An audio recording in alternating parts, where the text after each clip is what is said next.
Yes. Okay. Thank you so much, Dil Raju sir. Yes, over to the hit machine, Anil Ravpudi garu. అందరికీ నమస్కారం. So అన్ని events వేరు, ఈ event వేరు. సాయి అంటే అందరికీ తెలుసు, నా బెస్ట్ ఫ్రెండ్. పాపం చాలా కష్టపడ్డాడు ఈ సినిమాకి. ఒక 2 ఇయర్స్ అంటున్నారు కదా. 2 ఇయర్స్ పట్టింది ఎందుకంటే అవతల నాతో వర్క్ చేయాలి, నా సినిమా అంటే వదలను. సో సిట్టింగ్స్, షూటింగ్ టైము అందుట్లో దానికి ఎగ్జిక్యూటివ్ ప్రొడ్యూసర్గా చేశాడు, ప్రొడక్షన్ ఎగ్జిక్యూటివ్గా. ఇంకా అన్ని బాధ్యతలు చూసుకునేవాడు పాపం. సో ఆ గ్యాప్లో చేశాడు షూట్. సో ఆ గ్యాప్లో చేశాడు. సో అందుకంత టైం తీసుకున్నాడు, బట్ వర్త్. చాలా కష్టపడి చేశారు. సరే, సినిమా గురించి తర్వాత మాట్లాడతాను. సో ఫస్ట్ ఆఫ్ ఆల్, ఎవరైనా ఇండస్ట్రీకి వచ్చేది, ఎక్కడ వర్క్ చేసినా, ఎవరి దగ్గర పని చేసినా, వాళ్ళ ఐడెంటిటీ ఏంటి, వాళ్ళేంటి ప్రపంచానికి పరిచయం చేసుకోవాలి. సో ఒక డైరెక్టర్ దగ్గర రైటర్గా ఉన్నా, ఇంకా ఏ విభాగాల్లో పనిచేసినా, so ultimate goal to prove themselves, అంటే ఒక డైరెక్టర్ అవ్వాలి అనే ఒక గోల్ ఉంటుంది అందరికీ. సాయిదంటే పాపం నాతో ట్రావెల్ చేస్తూ ఇద్దరం ఒకసారి వచ్చాం ఇండస్ట్రీకి. 2005లో వచ్చాం. సో తన ఆర్టిస్ట్ అవుదామని వచ్చాడు ఫస్ట్. తర్వాత గోల్ ఇటు మార్చుకున్నాడు, డైరెక్షన్ డిపార్ట్మెంట్కి వచ్చి డైరెక్టర్ అవుదాం అనుకున్నాడు. ఇక నాతో ట్రావెల్ చేస్తూ, నా సినిమాలకి పనిచేస్తూ, ఒకసారి చేద్దాం, ఒకసారి ఆగుదాం, ఒకసారి చేద్దాం, ఆగుదాం, కన్ఫ్యూషన్, అలా మొత్తానికి ఒక టైం వెళ్ళిపోయింది. సో ఒక లాస్ట్ 2 ఇయర్స్ బ్యాక్ డిసైడ్ అయ్యాడు, అసలు నాలో ఏముంది, అసలు నేను ఎవరిని ఈ ప్రపంచానికి నేను చూపించాలనుకుంటున్నాను అని నాకు చెప్పాడు. సరే, okay Sai, this is the time to prove your self అని. ఫస్ట్ టైం మేము అసలు ఇంతకుముందు అంటే కొన్ని ప్రాజెక్ట్స్లో ఏదో నా ప్రజెన్స్ అనేది ఉండేది. ఈ సినిమాకి complete image spark S Krishna తనను తనగా తీసుకొచ్చుకుంటున్నాడు ప్రజల ముందుకి. ఓన్లీ మా బెస్ట్ ఫ్రెండ్గా నా విషెస్, నా సపోర్ట్ ఉంది.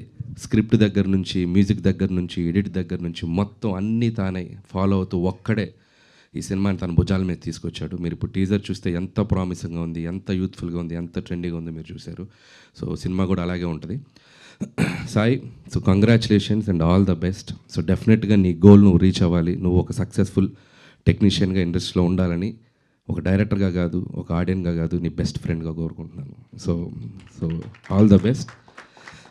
ఇంకోటి, ఈ సినిమాలో ఆర్టిస్టులతో పాటు ఒకరోజు వచ్చి నేను యాక్ట్ చేద్దాం అనుకుంటున్నాను అన్నాడు.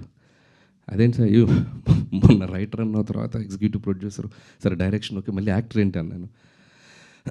అని అన్నప్పుడు ఒక మాట చెప్పి పెడతాను. నేను చాలా ఎమోషనల్గా ఫీల్ అయ్యాను. సాయి ఆర్టిస్ట్ అవ్వాలనేది వాళ్ళ నాన్న డ్రీమ్. సో వాళ్ళ నాన్నకి సాయిని ఆర్టిస్ట్గా చూడడం చాలా ఇష్టం. పాప చూడకుండా నేను వెళ్ళిపోయారు. సో ఒక రకంగా ఎక్కడున్నా మా నాన్న నన్ను చూస్తాడని ఒక ఫీలింగ్ ఉంది సాయికి. సో అది తను నాకు ఎక్స్ప్రెస్ చేసినప్పుడు నేను చాలా కనెక్ట్ అయ్యాను. సో సరే, సాయి బాగా చేస్తాడని తెలుసు, కానీ ఇంత బాగా చేస్తాడని నేను అనుకోలేదు. సినిమాలో చూస్తే అసలు ప్రొఫెషనల్ ఆర్టిస్ట్ లాగా చాలా వాళ్ళందరితో కలిసిపోయి ఒక తను అవుట్ సైడ్ ఉండే క్యారెక్టర్కి, సినిమాలో ఉండే క్యారెక్టర్కి చాలా తేడా చూపించగలిగాడు. సో ఆర్టిస్ట్గా కూడా సక్సెస్ఫుల్ అయిపోయాడు. అండ్ కంగ్రాట్స్ దానికి కూడా.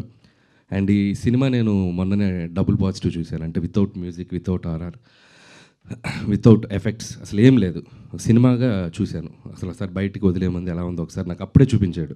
సో ముందు చూపించను, మొత్తం అయ్యాక చూపిస్తాను చూపించాను, మధ్యలో ఏం జరుగుతుందో కూడా తెలియదు నాకు. సో సినిమా చూశాను నేను చూసి చాలా సర్ప్రైజ్ అయ్యాను. అంటే నాతో ఉన్నప్పుడు నా స్టైల్ ఆఫ్ రైటింగ్కి, నా స్టైల్ ఆఫ్ సినిమాలకి అడాప్ట్ అయ్యి ఒకలా చూశాను సాయిని నేను. అండ్ తన సినిమా తీసిన తర్వాత కంప్లీట్ డిఫరెంట్ సాయిని చూశాను నేను. ఎందుకంటే సాయికి వరల్డ్ సినిమా మీద చాలా గ్రిప్ ఉంటుంది. చాలా సినిమాలు చూశాడు చిన్నప్పటి నుంచి. అసలు మొత్తం స్టార్ మూవీస్ బ్యాచ్ అనమాట. తెలుగు సినిమాలు తక్కువ, ఇంగ్లీష్ సినిమాలు ఎక్కువ, మొత్తం ఆ టైప్లో ఉంటాడు. బట్ జడ్జిమెంట్ వైజ్ నా టీంలో ఒక సినిమా రిలీజ్కి ముందే ఈ సినిమా ఇంత చేసేస్తుంది, ఇంత రెవెన్యూ చేసేస్తుంది, ఇంత కలెక్షన్ చేస్తుంది అని చెప్పేస్తాడు. నేను ఉండరా బాబు, నువ్వు ఎందుకంటే ఇది ఇంత చేసేస్తుంది, 300 చేసేస్తుంది, 350 చేస్తుంది అంటే నేను అసలు ముందు 2 రోజులు వణికిపోతుంటా రిలీజ్కి ముందు. ఇతను ఒకటే చాలా కాన్ఫిడెంట్గా ఈ రికార్డ్స్ పట్టుకుని తిరుగుతారు కదా, అది 2 రోజుల ముందే తిరుగుతుంటాడు. సో అంత ప్రాపర్ జడ్జిమెంట్ ఉన్న టెక్నీషియన్. సో నేను సినిమా తను తీసింది చూసి నేను చాలా సర్ప్రైజ్ అయ్యాను, థ్రిల్ ఫీల్ అయ్యాను. ఒక కొత్త జోనర్లో ఒక డిఫరెంట్ స్క్రీన్ ప్లేతో ఎవరైనా అటెంప్ట్ చేయాలన్నా కూడా ఒకసారి ఆలోచిస్తారు. సో అలాంటి ఒక జోనర్కి వెళ్ళిపోయి దీన్ని ఒక డిఫరెంట్గా ప్రజెంట్ చేయాలి, కొత్తగా తీయాలని ఒక తపనతో తీశాడు. అది చాలా బాగా అచీవ్ అయ్యాడు, అది నో డౌట్. రేపు ఆడియన్స్ చూసాక కూడా తన ప్రయత్నాన్ని ఖచ్చితంగా ఆదరిస్తారు, నేను చెప్తున్నాను. సో చాలా చాలా బాగా తీశాడు. అండ్ ఇక మ్యూజికల్గా చూస్తే ఇంకా నెక్స్ట్ లెవెల్లో ఉండబోద్దని అనుకుంటున్నాను. అండ్ మ్యూజిక్ కూడా తన టేస్ట్ చాలా బాగుంటుంది సాయిది. So I believe that. And technicians అందరూ కూడా చాలా మంచి టెక్నీషియన్స్ ఉన్నారు. అండ్ అందుకు కూడా అతనికి నాకు కంగ్రాట్స్ చెప్తున్నాను. అలాగే ఈ సినిమా చూస్తే వీళ్ళ ఆర్టిస్టులు ఎవరు కూడా వీళ్ళ పేర్లు బయట గుర్తుండవు. సో లిప్స్టిక్ లావణ్యగా గుర్తుండిపోద్ది అనన్య. అండ్ సఫీనా కూడా పల్లవి, తను కూడా తను సర్లే నీకు ఊర్లో చేసింది ఇన్ఫ్యాక్ట్ యాక్చువల్గా. సో తనకి మంచి రోల్స్ ఇద్దరికి, అంటే అమ్మాయిలకి ఒక మంచి క్యారెక్టర్స్ డిజైన్ చేసి త్రూఅవుట్ వాళ్ళ సెంట్రిక్గా కథను తీసుకెళ్తూ ఒక డిఫరెంట్ నరేషన్తో స్క్రీన్ ప్లేతో తీసాడు సినిమా. సో వాళ్ళిద్దరు చాలా అద్భుతంగా నటించారు. సో అనన్య అయితే అసలు ఎక్స్ట్రాడినరీ ఒక ఫైట్ చేసింది. అండ్ ఇందాక ఒకటి చెప్దాం అనుకున్నా, ఇందాక మన వాళ్ళు ఎవరో చెప్పారు, ఎవడు కమల్, ఇది హైదరాబాద్ రోడ్స్ మీద ఎలా తీసారో కూడా తెలియదని. ఖచ్చితంగా సీసీ కెమెరాస్ ఉంటే వీళ్ళందరినీ తీసుకెళ్ళి లోపలేస్తారు. ఒక కెమెరా వేసుకుని బైకుల మీద అటుపోయి ఇటుపోయి చాలా లైవ్లీగా తీశారు. కానీ సినిమా చూశాక ఖచ్చితంగా గవర్నమెంట్ వాళ్ళని పిలిచి సత్కరిస్తారు. హైదరాబాద్ ఎంత బ్యూటిఫుల్గా తీశారు, మన హైదరాబాద్ ఇంత అందంగా ఉందన్నట్టుగా చూపించారు. సో చాలా బ్యూటిఫుల్గా లైవ్ లొకేషన్స్, అంటే మనం వెళ్ళి తీయాలంటే కూడా చాలా కష్టం. చార్మినార్ చుట్టూత పెద్ద పెద్ద సీక్వెన్స్లు చేశారు. And credit goes to Sai, తన తపన. సో టీం అందరినీ పుష్ చేస్తూ వాళ్ళందరినీ పట్టుకొని చేశాడు. సో అంత లైవ్లీగా ఉంటుంది సినిమా.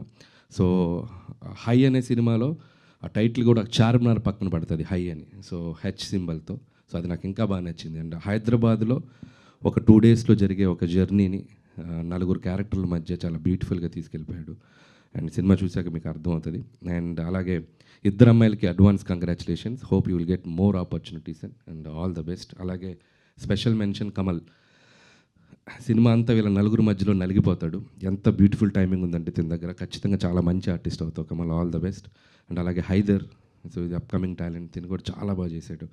సో మిగతా ఆర్టిస్టులు కూడా అక్కడక్కడ మన శంకర్ ప్రసాద్లో వచ్చిన ఆర్టిస్టులు అందరూ, సంక్రాంతి కోసం వచ్చిన ఆర్టిస్టులు అందరూ అట సైడ్ లైన్లో వెళ్ళిపోయి అక్కడక్కడ కనబడుతూ ఉంటారు. అదేంటి ఇక్కడి నుంచి తీసుకెళ్తున్నారుగా, ఎప్పుడు తీసుకెళ్తున్నారు, బ్యాక్ ఎండ్లో అలా వెళ్ళిపోతుంది. అంటే ఏం లేదండి, నేను ఎగ్జిక్యూటివ్ ప్రొడ్యూసర్ కదా, నీకు దీనిలో రోల్ కావాలంటే నువ్వు నాకు వచ్చి చేయాలి అని అట్లా అందరినీ వాడాను, ఎక్సెప్ట్ హీరోలు హీరోయిన్లు తప్ప మ్యాక్సిమం.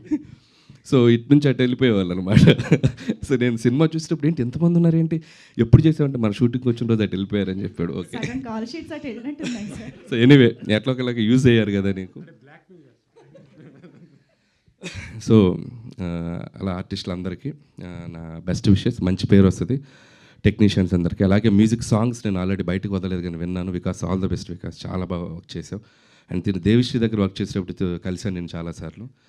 ఆల్రెడీ 2-3 ఫిలిమ్స్ చేసావు. Hope it's going to be another successful project for you. So అలాగే మిగతా టీం అందరికీ నా best wishes. And too early, సినిమా గురించి ఇంకా ముందు మంచి మంచి ఈవెంట్స్, మంచి అప్డేట్స్ ఇస్తాడు సాయి. కంగ్రాట్స్ సాయి. అంటే ఇంకా నీ గురించి అంటే చాలా అంటే సాయి లాంటి ఫ్రెండ్ ఒకడు ఉంటే తన లైఫ్ ఎలా ఉన్నా పర్లేదు, కానీ ఆడి ఫ్రెండ్ అవతల సక్సెస్లో ఉంటాడు. అంత స్ట్రైట్ ఫార్వర్డ్గా ఉంటాడు, అంత ముక్కుసూటిగా ఉంటాడు. మొహం మీద మనకు తప్పు చెప్పేవాడు లేకపోతే, మనం పని చేసేటప్పుడు ఇది తప్పు అని మనకు వేలెత్తి చూపేవాడు పక్కన, లేకపోతే మనం ఎక్కువ తప్పులు చేస్తాం. సో అస్సలు వీడు ఇన్ని హిట్లు కొట్టాడు, ఇంత పెద్ద ఏం ఉండదు. సో ఫస్ట్ పటాస్ అప్పుడు ఎలా ఉన్నాడో అలాగే ఉంటాడే, బాలెత్తీసి అంత కమాండ్గా చెప్తాడు. సో అలాగే సాయికి ఎంతమంది ఫ్రెండ్స్ ఉన్నారో అంతే ఎనిమీస్ కూడా ఉంటారు ఇక్కడ. ఎందుకంటే సాయి స్ట్రైట్ ఫార్వర్డ్, అసలు తప్పుని తీసుకోలేడు. చాలామంది సాయిని బయట తిట్టుకుంటారు, బట్ ఎవరెంత హేట్ చేసినా వాళ్ళు లవ్ చేస్తాడు. సో ఏదన్నా ఉంటే పాపం వాళ్ళకి చేయలే, పాపం నాతో మాట్లాడకుండా పర్లేదు, వాళ్ళకి హెల్ప్ చేయలే, నన్ను ఆపడం, నాకు పడలేదు వాళ్ళు, బట్ నువ్వు చేసుకో హెల్ప్, నాయన. అంత గుడ్ హ్యూమన్ హార్ట్ ఉంది దానికి. కాకపోతే కొద్దిగా కోపం ఎక్కువ, అదొకటే. ఇంకా అది ఆపలేం కదా, క్యారెక్టర్ అది. చాలా మారాడు ఇప్పుడు, okay. So Gudivada Rayudu and Safina and lipstick Lavanya, Haidar and Mohan, so మీ అందరికీ ఆల్ ద బెస్ట్. మీ సినిమాలో ఏదైతే ఒక పేరు పెట్టారో హై, అది మీకు ఖచ్చితంగా రావాలి. ఈ సినిమానే కాదు, ముందు ఇంకా సినిమాలతో హై రావాలని నేను మనస్ఫూర్తిగా కోరుకుంటూ thank you, congratulations. Thank you so much Anil గారు. ఎస్ కృష్ణ గారు సరిపోయింది కదా, మీ గురించే చెప్పారు మొత్తం. చాలా నేను రాసిచ్చిందంతా చెప్పేసాడు. థ్యాంక్ యూ అనిల్ గారు. యాక్చువల్లీ ఇప్పుడు సక్సెస్ అంటే ఎవరికైనా హై ఇస్తుంది సక్సెస్ అనేది, కానీ ఇప్పుడు 9th కాన్సిక్యూటివ్ సక్సెస్ కూడా పటాస్ అప్పుడు ఇచ్చినంత హై ఇస్తుందంటారా? పటాస్ హై వేరు, ఫస్ట్ ఫిల్మ్ మనకు ఒక అడ్రస్ తెచ్చిన హై కదా, సో అది అల్టిమేట్ హై. ప్రతి సినిమా అక్కడి నుంచి హై లేదు, అమ్మయ్య అంతే. ముందు రోజు టెన్షన్, అమ్మ పెద్ద హిట్ అవుతే బాగుండు, అమ్మయ్య బయటపడిపోయి ఇంకో ఫిల్మ్, అలా అయిపోయింది. హై నా లైఫ్లో ఫస్ట్ ఫిల్మ్ పటాస్కే. ఆ తర్వాత నుంచి దినదిన గండం, అనుక్షణం ఇంక ఎలాంటి ఫిల్మ్స్ చేయాలి ఏంటి అనేది భయమే. హైయెస్ట్ హై అక్కడే. ఆ సిచ్యువేషన్